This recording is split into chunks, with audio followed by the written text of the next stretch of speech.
Olá, bem-vindo ao Momento Arbitragem. No programa de hoje, nós vamos falar sobre uma polêmica, a escolha do mediador judicial. Há uma divergência entre o novo CPC e a lei de mediação, assim apontam alguns especialistas. Vou mostrar que não, fica aqui comigo e confira.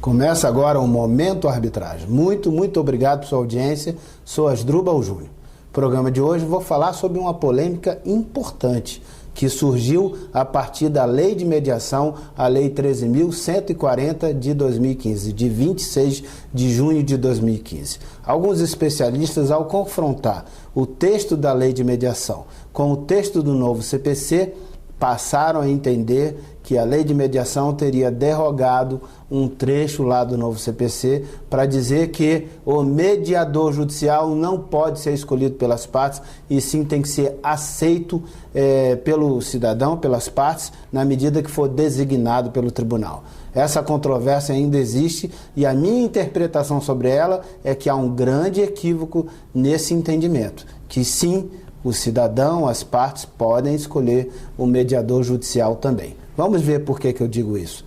Vamos olhar, e aí eu vou mostrar na tela para vocês, o texto que está no novo CPC e o texto que está na lei de mediação, e aí eu vou apontar por que está tendo esse conflito e você vai entender, e aí eu vou dizer aonde está residindo o meu entendimento sobre esse tema. Vamos lá. Artigo 168 do novo CPC, está aparecendo aí na sua tela. Artigo 168 do novo CPC diz: as partes podem escolher de comum acordo o conciliador, o mediador ou a Câmara Privada de Conciliação e de Mediação. Então, o novo CPC aqui está tratando de mediação judicial e ele está dizendo que as partes podem escolher de comum acordo o conciliador, o mediador ou a Câmara Privada de Conciliação e Mediação. Aí veio a lei de mediação. O novo CPC é de março. A lei de mediação é de junho de 2015 e vai entrar em vigor final de dezembro de 2015, enquanto o novo Código de Processo Civil vai entrar em vigor em março de 2016. Então, quando a gente vai para a leitura do texto da lei de mediação, alguns especialistas apontaram que o artigo 25 da lei de mediação estaria contrário a essa disposição do artigo 168 do novo CPC. Vamos ver o artigo 25? Repare bem no texto do artigo 25. Diz assim: na mediação judicial, os mediadores não estarão sujeitos à prévia aceitação das partes, observado o disposto no artigo 5º desta lei. Então é isso que está dizendo, que na mediação judicial, os mediadores não estarão sujeitos à prévia aceitação das partes. É isso que ele está dizendo. E aí você concorda com o raciocínio de que o artigo 25 estaria contrariando o artigo 168? É verdade que numa leitura rápida, breve, mais superficial, pode realmente levar a esse entendimento. Porque enquanto o 168 do CPC diz que as partes podem escolher o mediador, no artigo 25 da lei de mediação diz que os mediadores não estarão sujeitos à prévia aceitação das partes. Então parece realmente contraditório. Mas o que a gente precisa entender para desmistificar essa interpretação e ver que isso não está correto, o entendimento de que há uma contrariedade e que, portanto, o artigo 25 estaria derrogando o artigo 168 do novo CPC, primeiro, compreender que as duas leis foram feitas e publicadas no mesmo ano, 2015, feitas pelo mesmo Congresso Nacional, pelos mesmos parlamentares, na mesma legislatura e sancionada pela mesma Presidência da República. O que por si só já levaria a uma necessidade de esforço de uma interpretação que harmonize, porque pareceria muito esquisito, muito equivocado que a mesma legislatura, no mesmo ano, no intervalo de muito pouco tempo, emitisse duas regras contraditórias, duas regras que se contrapõem sem declarar expressamente isso. Não faria muito sentido aceitar essa lógica, seria dizer que há um processo legislativo esquizofrênico, que não entende a legislação que está sendo emitida por esse próprio processo legislativo. Claro que existem mazelas, nós sabemos disso, mas nesse caso, particularmente, nós vamos ver que é perfeitamente possível desenvolver uma interpretação que harmonize os dois dispositivos. E aí eu vou mostrar para vocês um outro dispositivo da lei de mediação, a mesma lei 13.140, a mesma lei que trouxe o artigo 25, no texto originário, não se trata de um texto alterado posteriormente, a mesma lei em um texto originário que também tem o artigo 25, tem o artigo 4º da lei. E o artigo 4º da lei está dentro de uma posição na lei que fala dos mediadores e fala especificamente das disposições comuns sobre os mediadores. E só para te contextualizar um pouquinho, a lei de mediação é a lei 13.140 e ela trata tanto da mediação judicial quanto da mediação extrajudicial. Então, esse artigo 4º está posicionado nas disposições comuns a ambos os mediadores, nas disposições comuns, o que implica dizer que se aplicam tanto para uma quanto para outra. E diz assim o artigo 4º da lei de mediação, a mesma que traz o artigo 25. Diz: o mediador será designado pelo tribunal ou escolhido pelas partes. O mediador será designado pelo tribunal ou escolhido pelas partes. Então veja que o artigo 4º da lei de mediação, também se fôssemos ter a interpretação que o artigo 25 estaria contra o artigo 168 do novo CPC, teríamos que dizer a mesma coisa entre o artigo 25 e o artigo 4º, que um estaria contra o outro. Porque enquanto no 25 diz que os mediadores não estarão sujeitos à prévia aceitação das partes, no artigo 4º está dizendo que o mediador ou será designado pelo tribunal ou será escolhido pelas partes, ou escolhido pelas partes. Então veja que está dando essa possibilidade, aplicando-se tanto para a mediação judicial quanto para a mediação extrajudicial. Então, o mediador será escolhido pelas partes. É assim que está no artigo 4º, permitindo a gente desenvolver a necessidade de uma interpretação que harmonize o artigo 4º da lei de mediação com o artigo 25 da própria lei de mediação, porque não seria razoável entender que dentro do mesmo diploma normativo, dentro da mesma lei, tivesse dois dispositivos contraditórios entre si.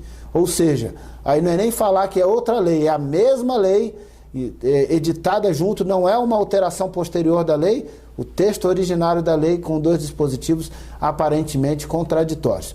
Claro que toda técnica de hermenêutica, de interpretação da norma jurídica, impõe a necessidade de, nessas situações, desenvolver uma interpretação que harmonize a validade dos dois dispositivos. Ou seja, tem que ter um esforço de interpretação para dizer, então é assim e é assim. Por isso é válido os dois dispositivos e convivem com harmonia. E é fácil entender, quando nós voltamos para o artigo 168 do novo CPC e refazemos a leitura agora com um pouco mais de calma, nós vamos ver que a solução já está dada. Não precisa de grande esforço de análise. Diz o artigo 168 do novo CPC, que nós já lemos, mas vamos repetir a leitura porque é fundamental. As partes podem escolher. Então, a primeira disposição, as partes podem escolher de comum acordo. Esse é o ponto central. As partes podem escolher de comum acordo. Se as partes podem escolher de comum acordo, o que está dizendo o novo CPC é que essa escolha só vai existir se as partes estiverem de comum acordo. Ou seja, se as duas partes escolherem o mesmo mediador. Aí sim, as partes podem escolher. Então veja que não está contrário ao que diz o artigo 4º da lei de mediação, que diz: o mediador será designado pelo tribunal ou escolhido pelas partes. O mediador, no singular, o mediador será designado pelo tribunal ou escolhido pelas partes. plena harmonia entre o artigo 68 do novo CPC e o artigo 4º da Lei de Mediação, plena harmonia, porque o mediador no novo CPC pode ser escolhido de comum acordo. Então precisa de uma escolha comum que vai dizer, é o Asdrubal o mediador, é a Maria a mediadora. Na medida em que as partes se entendem e escolhem a mesma pessoa para ser o mediador, elas exercitam a faculdade, o direito de fazer essa escolha. O que diz o artigo 25 é, na mediação judicial, os mediadores não estarão sujeitos à prévia aceitação das partes. Então, o que está dizendo no artigo 25 é que, se as partes não se entenderam para escolher um mediador de comum acordo, então os mediadores serão designados pelo tribunal. E aí, as partes não podem recusar esse mediador, salvo se for uma hipótese de impedimento ou de suspeição. Então, os mediadores designados pelo tribunal, as partes não podem recusar. Mas por quê? Porque antes elas não se entenderam. Se antes elas se entenderem e escolher um mediador de comum acordo, não haverá necessidade do tribunal fazer a designação. Pronto, acabou. Não haverá designação pelo tribunal, então não se aplicará o artigo 25 da Lei de Mediação, aplicando-se apenas o artigo 4º da Lei de Mediação e o artigo 168 do novo CPC. Portanto, é perfeitamente possível ter uma interpretação que harmonize. Não há derrogação nenhuma do artigo 168 do novo CPC. Ele continua válido, o artigo 25 não inviabiliza a validade do artigo 168. Ou seja, em síntese, as partes continuam com o direito de escolher o mediador, desde que seja de comum acordo. Se as partes não se entenderem de escolher um nome só, então o tribunal designará o mediador ou os mediadores, a depender da complexidade, designará o mediador, os mediadores, e as partes não poderão recusar esse nome ou esses nomes designados. Por quê? Porque não foi dado mais esse direito a elas e elas só poderão declinar desse nome, recusar esse nome se tiverem um motivo legal. Esse motivo legal é aquele que prevê as hipóteses de impedimento e de suspeição que são aplicáveis ao juiz e que são extensíveis ao mediador conforme as novas disposições do novo CPC. Então é isso, válido. Você ainda pode escolher o mediador. E sem dúvida nenhuma, quando você olha outras disposições do novo CPC que diz que haverá estatística do trabalho do mediador, assim como das câmaras, haverá estatística, então você percebe claramente que essas estatísticas que serão públicas, inclusive, é para te dar um indicador de qualidade, de produtividade, de eficiência desse mediador, para que então você tenha elementos para fazer uma escolha mais segura, mais consciente sobre qual profissional você quer para atuar na mediação do seu caso. Então, casa todas essas informações, viabiliza uma boa escolha, mas tem que haver entendimento entre as partes nessa escolha, porque ela tem que ser comum. Se não for de entendimento comum entre as partes, então caberá ao tribunal fazer essa designação. É isso. Ficou alguma dúvida? Tem alguma crítica construtiva? Pergunta? Sugestão de pauta? Interaja comigo, meu e-mail está aparecendo na sua tela. No mais, você já sabe, me encontra aqui toda semana no Momento Arbitragem. Até o próximo programa e aproveita para assinar o nosso canal. Grande abraço para você.